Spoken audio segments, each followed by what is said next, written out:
Vous cherchez un film qui vous glace le sang et vous retourne le cerveau? Imaginez un court-métrage où chaque détail, chaque seconde compte. C'est l'histoire de Lucas, un homme hanté par un appel téléphonique mystérieux.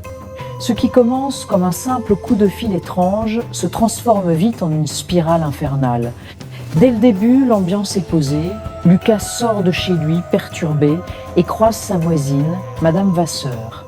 Une vieille dame, énigmatique, assise sur un banc, qui tricote. Mais ce qu'elle lui dit va tout changer. Ils appellent toujours 2 fois. La première fois, c'est un avertissement.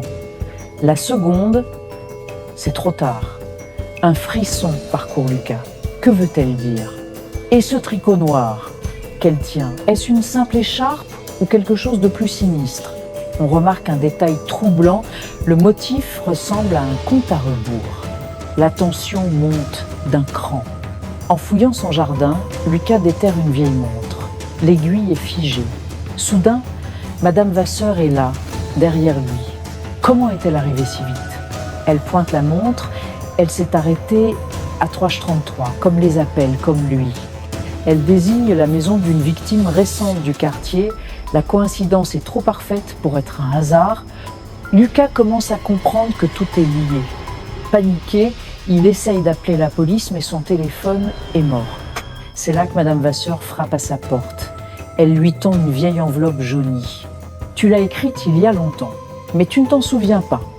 À l'intérieur, une lettre écrite de sa propre main, mais datée du futur.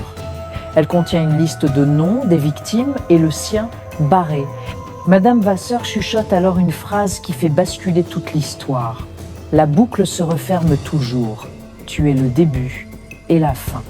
Le twist final est à couper le souffle. Lucas réalise la terrible vérité.